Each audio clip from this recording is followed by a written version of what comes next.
हर मनुष्य के जीवन में कभी न भी कभी कोई ऐसी परेशानी आती है, जब रात की नींद उड़ जाती है, वह परेशान रहता है, उसे समझ में नहीं आता हमें क्या करना चाहिए। ठीक यही परिस्थिति एक दोस्त के साथ आती है, वह क्या वाक़या होता है पूरी बात बताऊँगा और उसकी लाइफ़ किस तरह से बर्बाद हो गई, किस तरह से वह पूरी रात जागता रहा और एक दिन कुछ ऐसा हुआ जो कहने में भी बड़ी परेशानी होती है, दिक्कत होती है। तो क्यों ऐसा होता है? आखिर ऐसा क्या हुआ? एक दोस्त जाता है अपने दोस्त के पास और पूछता है, "क्या बात है? परेशान लग रहे हो? क्या हुआ?" ज़ाहिर-सी बात है जो दोस्त है वो पूछेगा। दूसरा दोस्त परेशान है और अपनी परेशानियों को बयान नहीं करता, सिर्फ वह देखता है और उसकी आँखों में बहुत से क्वेश्चन्स छुपे हुए हैं। वह कहता है, "यार मैंने दूसरी शादी कर लिया।" परेशानी की बात है, दूसरी शादी कर लिया अर्थात पहले से शादी है और आपने दूसरी शादी कर लिया, यह भी परेशानी का विषय है। दूसरा, समझ में नहीं आ रहा पहली पत्नी को कैसे बताऊँ? परेशानी का कारण और क्या है? कल जब सबको पता चलेगा तो क्या होगा? क्या मुझे जेल भी जाना पड़ेगा? यार कुछ भी हो जाए दूसरी बीवी को नहीं छोड़ सकता। जिस इंसान के साथ इतने तरह के क्वेश्चंस हों और इस तरह की परिस्थिति में हो, तो ज़ाहिर-सी बात है उसकी रात की नींद उड़ जाएगी और उसे चैन नहीं मिलेगा, सुकून नहीं मिलेगा। क्योंकि उसने कहीं न कहीं धोखा दिया है, कहीं न कहीं एक व्यक्ति को धोखा दिया है, उसके विश्वास को तोड़ा है, उसके साथ विश्वासघात किया है। तो जीवन में जब आप विश्वासघात करते हैं, जब किसी के साथ धोखा करते हैं, तो आपकी नींद उड़ना लाज़मी है, स्वाभाविक है। दूसरी शादी आपने कर लिया, आपने पहली पत्नी के बारे में ज़रा भी नहीं सोचा और चलो अगर कर लिया तो इसका वजह क्या है? तमाम तरह के कारण हो सकते हैं।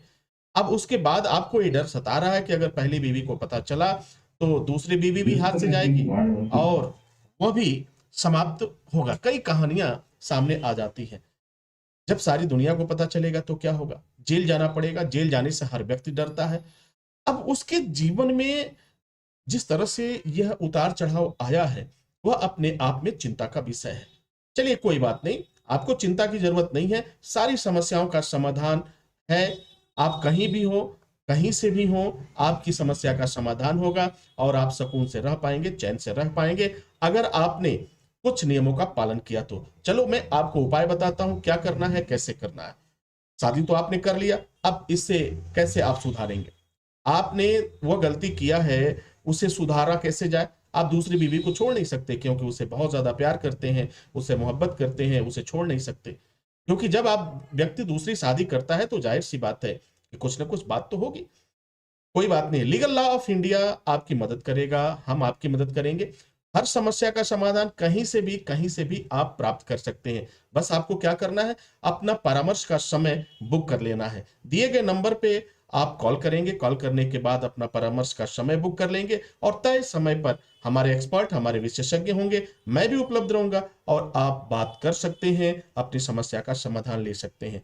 अब देखिए इस समस्या का समाधान क्या होगा? अगर उस दोस्त ने ऐसा किया तो क्या हो सकता है? पहली पत्नी के रहते हुए दूसरी शादी करना क्या अपराध है?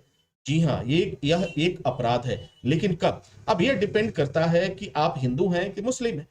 अगर हिंदू हैं, तब तो आपके लिए अपराध बनता है, आपके लिए सज़ा भी बनता है, आपके जेल के रास्ते भी खुल जाते हैं, जुर्माने के भी रास्ते खुल जाते हैं और फिर बहुत सारी परेशानियाँ आपकी झोली में आ गिरती हैं। लेकिन अगर मुस्लिम हैं, तो फिर आपको चिंता की ज़रूरत नहीं है। इसके लिए मुस्लिम लॉ बोर्ड है। फिलहाल मैं यहाँ बात करूँगा हिंदू मैरिज एक्ट के बारे में।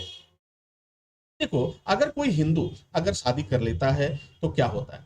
हिंदू मैरिज एक्ट के अनुसार एक जीवित पार्टनर के होते हुए अगर कोई दूसरी शादी करता है, तो उसकी दूसरी शादी को अमान्य माना जाएगा। यानी आपने पहली शादी तो के रहते हुए दूसरी शादी आपने कर लिया। और वो भी बगैर डाइवोर्स के, बगैर किसी अ, कानूनी फैसले के। इसे आईपीसी के सेक्शन 494 के तहत दंडनीय अपराध माना गया है। कोर्ट ऐसे केसेस में दोषी को 7 साल तक की सजा और जुर्माना दोनों सुना सकती है। अब जरा सोचिए कि आपने दूसरी शादी किया, हो सकता है 7 साल के लिए आपको जेल जाना पड़े। 7 साल तक जेल में आपको सड़ना पड़े और 7 साल का समय तो शायद ये आपके लिए काफ़ी दुखदाई होगा। और इसके साथ-साथ जेल जाना तो चलो समझ में आता है, उसके साथ-साथ जुर्माना भी। और यह जुर्माना के साथ-साथ जेल भी हो गया। अब आप सोच रहे होंगे कि चलो 7 साल की बात है, 7 साल की सज़ा काट लेंगे। उसके बाद तो हो जाएगा। लेकिन इसकी क्या गारंटी कि 7 साल तक कोई इंतजार करेगा? हो सकता है कि आपके जीवन में बहुत से उतार-चढ़ाव आए। हम लोगों ने बहुत से ऐसे केसेस देखा है कि केस के लिए एक एक मामले में कोई व्यक्ति जेल जाता है, तब तक आते समय पता चलता है कि उसकी बीवी ने दूसरी शादी कर लिया, वह किसी दूसरे का हाथ थाम लिया। तो तमाम तरह की परेशानियां तो आती हैं और इससे निजात पाना अपने आप में एक चैलेंज होता है। अब करना क्या है? अब देखो उपाय क्या है?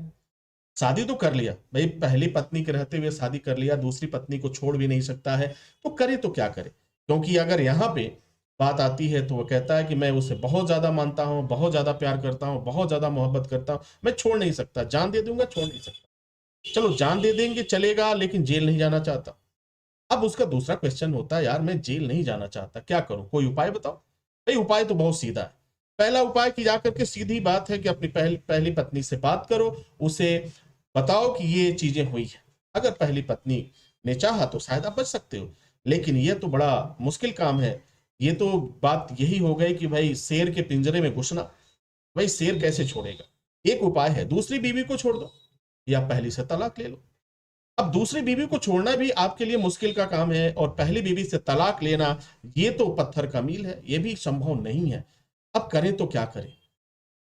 तो dear students and my dear friends, अगर आपने कोई गलती किया है तो उसके लिए कुछ तो आपको खामियाजा भुगतना पड़ेगा, कुछ तो कर वो आपको परेशानियां झेलना पड़ेगा।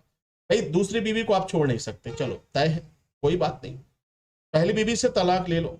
ये भी आपसे संभव नहीं है, ये तत्काल आप नहीं कर सकते, ये लंबा प्रोसीजर होता है, वक्त गुजर जाता है और फिर जीवन में परेशानियां ही परेशानियां। अब सवाल ये उठता है कि अगर आपने पहली बीवी को आप पता ही न चलने दें किसी वजह से, चलो हम पता ही नहीं चलने देंगे। दुनिया में आज तक कोई भी अपराध ऐसा नहीं हुआ है जो पता न चला। परफेक्ट अपराध तो हो ही नहीं सकता, आज नहीं तो कल पता चलेगा, और जिस दिन पता चलेगा विस्फोट होगा, उससे पहले हमें अपना बचाव कर लेना चाहिए। कैसे करेंगे? इसके लिए कानून के दायरे में रहते हुए आप इसके लिए उपाय कर सकते हैं, तमाम रास्ते हैं, तमाम चीजें हैं। लेकिन जब तक आप डाइवोर्स नहीं लेते, जब तक आप तलाक नहीं लेते, तब तक आप दूसरी बीवी को आप उसका वास्तविक हक नहीं दे सकते। अब दूसरी बीवी क्या बीवी कहलाएगी? अब ये भी अपने आप में प्रश्न चिन्ह है कि पहली बीवी तो है, क्या दूसरी बीवी उसकी लीगल बीवी मानी जाएगी? तो बिल्कुल नहीं, दूसरी बीवी उसकी कभी भी लीगल बीवी नहीं हो सकती, वह अवैध बीवी ही मानी जाएगी। और समाज अवैध बीवी को क्या कहता है ये मुझसे बेहतर आप जानते हैं। तो पहली से तलाक, अगर दूसरी को दर्जा देना है तो पहली से तलाक जरूरी है। अब इसके लिए कई रास्ते होते हैं। पहला तो आप आपसी समझौते से बात करें या कोई ऐसा शर्त, एक ऐसा रास्ता निकाले, ये आपसी समझ से हो सकता है, जो बहुत सरल होता है, आसान होता है। या फिर आप अपने समाज में अपने रिश्तेदारों से मिल करके उन कारणों को बताएं, उन तथ्य को बताएं कि हमने दूसरी शादी क्यों किया, वजह क्या था, तो शायद वहां भी रास्ता निकल सकता है। और तीसरा कारण, अगर कहीं से भी बात नहीं बनती तो फिर कोर्ट ही एक सहारा होता है और कोर्ट में से आपको जूझना पड़ेगा, कोर्ट का सामना करना पड़ेगा। तो ये तमाम तरह की बातें हैं। हाँ, एक बात जरूर है कि हम चाहे जो भी परेशानी हो जाए, चाहे हमें पूरे जीवन बर्बाद ही होना क्यों ना पड़े, मैं पहली बीवी को नहीं रखूंगा या पहली बीवी से दोबारा कोई ताल्लुकात नहीं रखूंगा और दूसरी बीवी को छोड़ूंगा भी नहीं। तो फिर आपको कानून भी बहुत ज्यादा मजबूर नहीं कर सकता, क्योंकि कानून की भी एक कुछ दायरा है। कानून आपको कभी फांसी नहीं दे सकता, कानून आपको पूरे जीवन भर आजीवन कारावास नहीं दे सकता। माना कि हाँ, आपको पनिशमेंट दे सकता है, आपको समझा सकता है, आप आपके जीवन को एक लाइन पे लाने के लिए वो कुछ उपाय कर सकता है, लेकिन आपको फांसी तो नहीं दे सकता। तो तमाम तरह के उपाय है। अब केस क्या है? अब नेचर, केस का नेचर, हर केस का नेचर अलग अलग होता है। क्या नेचर है, किस आधार पे आपने शादी किया, क्या मान्यताएं हैं, किस तरीके से हैं, किस कॉस्ट का है, ये तमाम तरह की बातें हैं। तो ये केस के नेचर देखने को से पता चल जाता है कि हमें क्या करना चाहिए। तो डियर स्टूडेंट, अब तक तो आपने ये समझ लिया है कि हमें क्या करना चाहिए। भाई पहली बीवी को छोड़ना ये मुश्किल है, और पहली बीवी को से तलाक लेना मुश्किल है और दूसरी बीवी को छोड़ना मुश्किल है। अब इस परिस्थिति में क्या करना चाहिए आप समझ चुके होंगे, और सारे नियम कानून भी आप जान चुके हैं। 7 साल की सजा से बचना है और आर्थिक जुर्माने से बचना है, तो आपको जल्द ही कोई ना कोई सकारात्मक कदम उठाने की आवश्यकता है। अपने वकील से आप बात कर सकते हैं, आप मुझसे कानूनी सलाह ले सकते हैं, और फिर एक रास्ता अपना सकते हैं जिससे कि आपका बचाव हो सके। इसी के साथ इजाजत चाहेंगे, नेक्स्ट वीडियो में हाजिर होंगे। तब तक के लिए wish you all the best. Thank you for watching, thank you for learning.